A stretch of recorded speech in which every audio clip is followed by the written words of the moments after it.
প্রিয় দর্শক শ্রোতা, আসসালামু আলাইকুম। সবাইরে প্রীতি এবং শুভেচ্ছা জানাইয়া শুরু করলাম ইদি ভিলেজ ইউটিউব চ্যানেলের নিয়মিত আয়োজন গ্রামের ফতে অনুষ্ঠানের আজকুর পর্ব।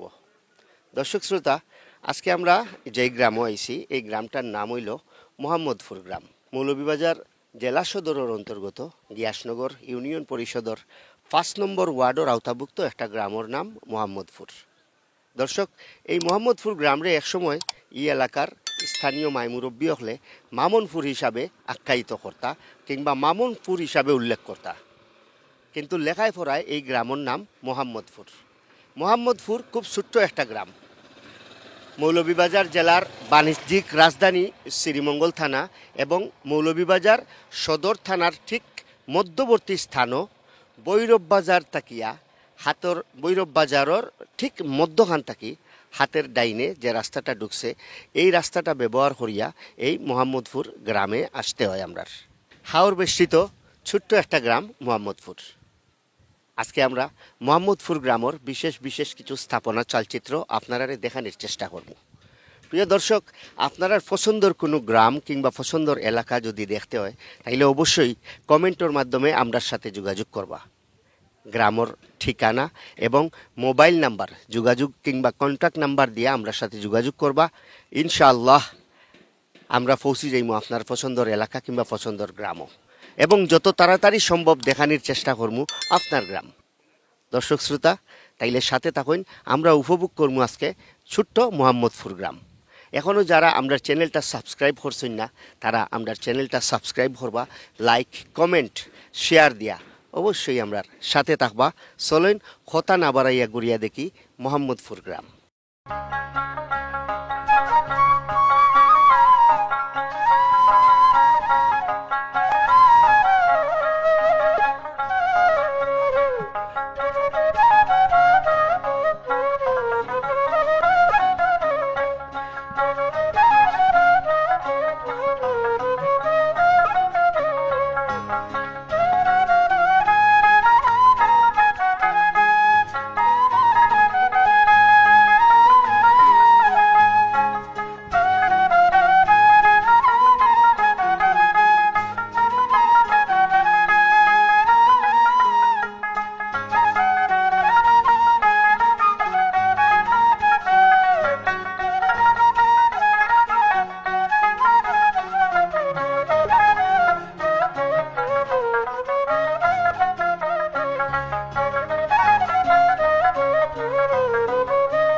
এই গ্রামের প্রধান ফটক, গ্রামে ঢুকার মুখই একটা জামে মসজিদ, খুব সুন্দর। এই জামে মসজিদটা দাঁড়াই রয়েছে মোহাম্মদপুর গ্রামে ঢুকার মুখেই। এই জামে মসজিদের সৌন্দর্য মোহাম্মদপুর গ্রামের প্রাকৃতিক সৌন্দর্যরে অনেকটা বাড়াইয়া তুলছে। প্রিয় দর্শক, এই গ্রামও বেশ কয়েকটা মসজিদ আছে ধর্মীয় উপাসনালয় হিসাবে মুসলমান হলে পবিত্র ৫ ওয়াক্ত নামাজের লাগে ব্যবহার করেন। তার মাঝে একটা জামে মসজিদ হইল এই মোহাম্মদপুর ঢুকার মুখেই। আপনারা আমার পিছনটায় এই মসজিদটা দেখতে পারডা।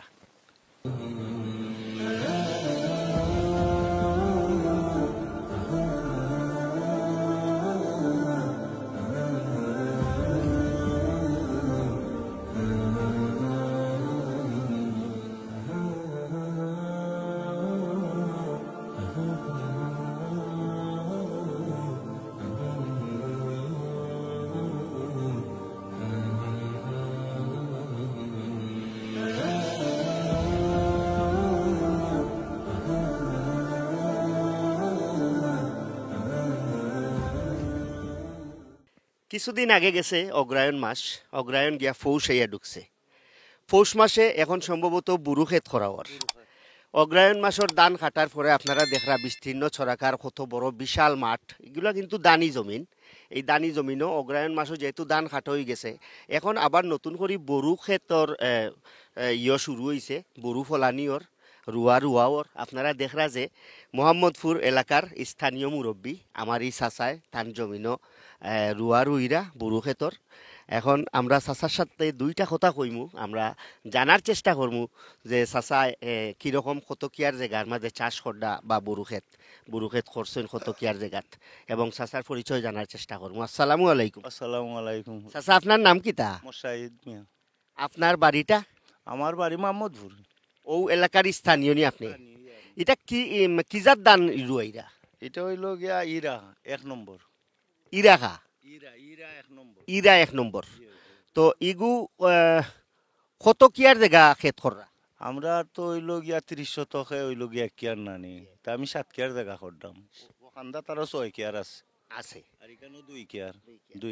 তে আপনারা মানে এই যে এখানে আপনার নিজের জমিন নি? না না না, আমার ভাই আলতাব মিয়া, আজি আলতাব মিয়ার। আপনি কিতা বাগি ক্ষেত করডান? বাগি বাগি তো আপনি বাগি যে করডা কিরকম তার লগে কন্ট্যাক্টটা কিরকম হইছে? টান দে 3 মন করি কিয়ারও দেওয়া লাগবো। 3 মন টান্ডে দিবা, দিয়া বাকি গুণ আপনি নিবা।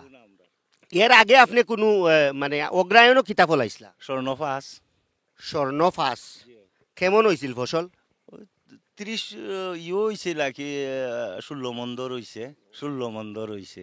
এখন কত 30 মন হয়েছে? এই 2 কিয়ারে 32 মন হয়েছে। এখন যে ফসলটা ফলাইরা ইগু কত মন পাওয়ার আশা করেন? টার্গেট বা 30 মন কিয়ার। 30 মন। 30 মন ধান পাইতে গিয়া আপনি এই ক্ষেতর মাঝে কেমন শ্রম দেওয়া লাগছে? শ্রম অনেক শ্রম আছে ভাই, এখানে কমাইলো 30 শতক 8,000 টাকা খরচা আছে আমার মেহনত চারা।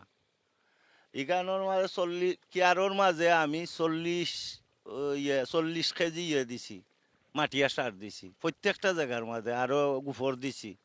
খাইলো রাইতে একটা সময় জমিন তো নেওয়ারছি আমি। এটা শ্রম আছে, শ্রমেরও। আপনি নিজে কাজ করার পাশাপাশি আরো বাইয়ে দেখলাম কাজ করডা, এটা কিটা আপনি মানে এই আপনার নিজের কেউ নি না রুজোর কাজও লাগাইছে? রোজরও ইয়া কি বাইক না, আমার 500 টাকা করে দেওয়া লাগে বেটা। প্রত্যেক দিন 500 করি? প্রত্যেক দিন 500 করে দেওয়া লাগে। এই যে খায় খরচ করিয়া 30 মন ধান পাইলে বুঝইনি মোটামুটি আপনি লাভবান থাকবা? 30-এর নিচে পাইলে উপরে পড়বো, সোজা কথা। 30-এর নিচে থাকলেই উপরে পড়বো। গেছে আর ধানটা মরে গেছিল না তো, একটু মতো আমি 45 মন পাইছি 7 পাওয়া জায়গায়। মাশাআল্লাহ। প্রিয় দর্শক, আপনারা দেখলা যে মশাইদ চাচা নিজে তাইন ক্ষেত কররা, এবং এই ক্ষেত কত টাকা তান খরচ হয়েছে বা কীরকম শ্রম তাইন দেরা, এই তান শ্রমর কারণে আজকে তাইন এই ধরনের বেশ কিছু ফসলি জমি তাইন আবাদ কররা। যাই হোক প্রিয় দর্শক, একটা কথাই হইতাম চাই, আমরা দেশ কৃষক হল অবহেলিত। এই অবহেলার তাকি তারারে বার করি আনতে হইব। কৃষক হলর কারণেই আজকে আমরা এই জিনিসটা আমরা মাথাত রাখতে হইব। তাই আমি উপর মহলের দৃষ্টি আকর্ষণ করবো, কৃষক হলরের যাতে সুযোগ সুবিধা দেওয়া হয়, সার এবং বীজ এইগুলা যাতে সময় মতো তারা রাতে পৌঁছাইতে পারে, এই ব্যবস্থা উপর মহল তাকে নেওয়া হইতো, এবং তারার এই শ্রমর মূল্যায়ন আমরা করতাম, এবং তারা এই শ্রমর মূল্যায়ন আমরা কাছ থেকে পাইতো। প্রিয় দর্শক, সাথে থাকুন, মোহাম্মদপুর গ্রামের এখনো বিশেষ বিশেষ কিছু স্থাপনা দেখানির বাকি।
দর্শক শ্রোতা, সবুজ শ্যামল সুজলা সুফলা আমরার পল্লী গ্রাম হল। প্রাকৃতিক সৌন্দর্যর যে অপরূপ এক নয়নাবিরাম চিত্র চকুত ফরে, এগুলা দেখলে মন জুড়ায়, প্রাণ জুড়ায়। আপনারা দেখরা যে একটা খোলা গাছও, এটা সম্ভবত খাস খোলা, আমরা আঞ্চলিক ভাষায় কই খাস খোলা। এগু দিয়া তরকারি খাই, এগু খুব উপকারী প্রোটিনযুক্ত একটা আনাজ সবজি। এইরকম অনেক সবজির বাগান হয় বিভিন্ন গ্রামে প্রান্তরে। শীতর মৌসুম থাকায় সবজির চাষ হয় না এমন কোনো গ্রাম নাই। মোহাম্মদপুর গ্রামও আইয়া আমরা যে জিনিসটা আমরা চৌকত পড়ছে এবং আপনারাও দেখানোর চেষ্টা করলাম। আমি যে জায়গার দাঁড়াইছি এই জায়গাটার মাঝে এই মোহাম্মদপুর গ্রামেরই এক ভাই শাহিন আহমদ, তাই কিছু জায়গা লইয়া কিছু কৃষি ক্ষেত করছেন। ইকানো উড়ি আছে, এরপরে আপনার বিভিন্ন শাকসবজির ফলাদি গাছগাছালি আছে এবং তাই বেশ কিছু খোলার চাষও করছেন। সাইটে দিয়া দেখলাম নাগামরিচ, খাঁচামরিচ এগুলা ফলাইছেন। আসলে খুব সুন্দর একটা চিত্র, না দেখলে বোঝা যান না। এবং সাথে মাছেরও একটা ফিশারি করা হয়েছে।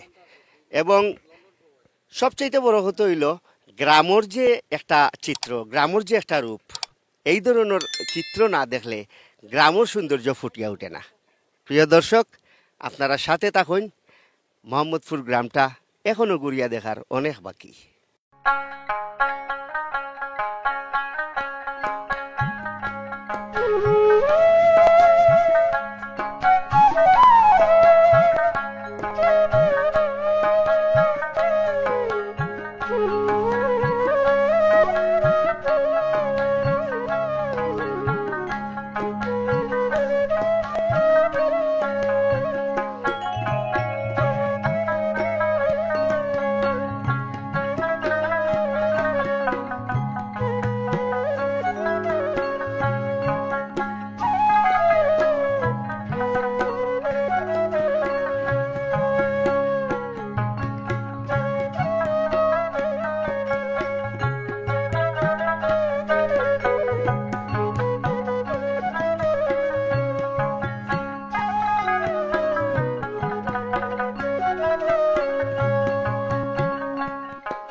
আসসালামু আলাইকুম। আসসালামু আলাইকুম। ভাই, আপনি প্রথমে আপনার ফুল পরিচয়টা দেখা। আমার নাম মখলিসুর রহমান খালিস, মৌলভীবাজার সদর থানার মোহাম্মদপুর গ্রামের বাসিন্দা। আচ্ছা মখলিস ভাই, আমরা দীর্ঘদিন ধরেই এই গ্রামভিত্তিক যে কাজগুলা করলাম, তো আজকে আমরা মোহাম্মদপুর গ্রাম কাজ করা তাইয়া আপনার সাথে দেখা। আচ্ছা মখলিস ভাই, আপনার এই যে মোহাম্মদপুর যে ওয়ার্ডটা, মোহাম্মদপুর যে গ্রাম ওয়ার্ড যেটা, এই ওয়ার্ডের মোট লোক সংখ্যা কত হইব? আমাদের ওয়ার্ডে প্রায় বুড়ার সংখ্যা প্রায় 2200 আর মোট লোক সংখ্যা 6-7 হাজার হইব। 6-7 হাজার, তাইলে অনেক লোক। তো আপনার এই যে মোহাম্মদপুর গ্রামের যে অংশটা, এই অংশত হিন্দু ও সনাতন ধর্মীয় লোক সংখ্যা কত হইব? বুটার অনুমানিক প্রায় 300 থেকে 350 হইব। হিন্দু লোক সংখ্যা। হিন্দু এবং মুসলিম উভয় সম্প্রদায়ের যে চলাফেরা জনিত কোনো কারণে কোনো অসুবিধার শিকার হয়েছেন নি কোনো সময়? জি না, আমরা হিন্দু মুসলমান ভাই ভাই হিসাবে চলাফেরা, আমাদের এলাকার হিন্দু যারা আছে এরা খুবই ভালো, বা আমাদের মুসলমানের পক্ষ থেকেও ওনাদেরকে অনেক সহযোগিতা করা হয় যে কোনো সময়। আচ্ছা মখলিস ভাই, আপনারা গ্রামের শিক্ষার হার কেমন? আমাদের গ্রামে শিক্ষার আর অনেক, আমাদের গ্রামে হাফিজ আছে, এরপরে কবি মাদ্রাসার তোমার প্রিন্সিপাল আছেন, এরপরে তোমার মহিলা মাদ্রাসা, আমাদের গ্রামে মহিলা মাদ্রাসা আন্নারা বেগম মহিলা মাদ্রাসা, ওই মহিলা মাদ্রাসা থেকে অনেক ছাত্রী আপনার টাইটেল দিয়া দাওরা দিয়া রিয়া বাইর হইছে। ওই মহিলা মাদ্রাসার লেখাপড়ার গুণগত মান অনেক ভালো।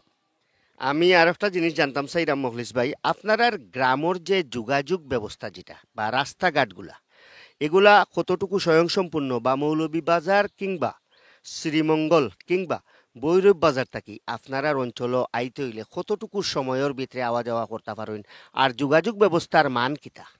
আমাদের মোহাম্মদপুর গ্রাম থেকে, মোহাম্মদপুর গ্রাম খালিয়াগাঁও সহ মনে করেন এই অত্র রাঙ্গুরিয়া সহ খুবই ভালো তোমার যোগাযোগ ব্যবস্থা। আমরা গর্তনে বারোই তোমার হইলো রাস্তা, ফিস রাস্তা, এদিকে শ্রীমঙ্গল যাইতেও কোনো সমস্যা নাই, মৌলভীবাজার যাইতেও কোনো সমস্যা নাই, রাত্রে 12টা 1টা 2টা যে কোনো সময় যাতায়াত করা যায়। আমাদের কোনো যোগাযোগ ব্যবস্থা খুবই ভালো, উন্নত।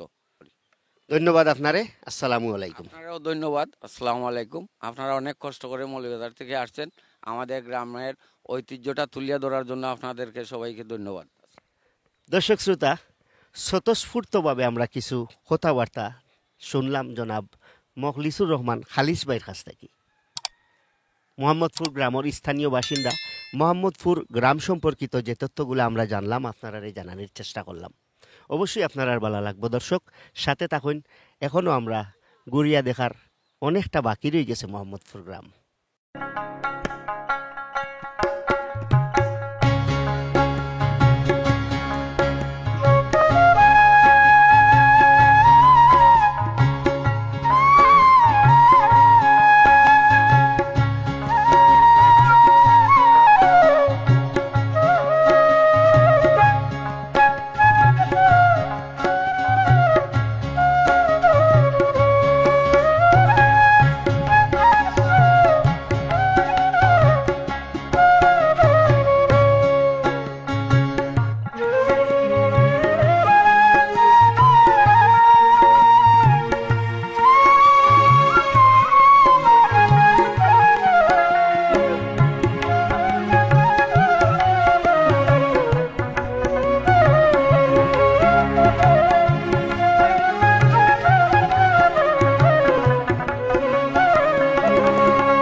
মৌলভীবাজার জেলা সদর কিংবা শ্রীমঙ্গল থানা সদর থাকিয়া মাত্র 10-12 কিলোমিটারের দূরত্ব এই মোহাম্মদপুর গ্রাম। মোহাম্মদপুর গ্রামটা আসলেই পরিপূর্ণ একটা গ্রাম। দর্শক শ্রোতা, এইভাবে একটার পর একটা গ্রাম আপনারা দেখাইমু, আপনারা অবশ্যই আমরার সাথে থাকবা।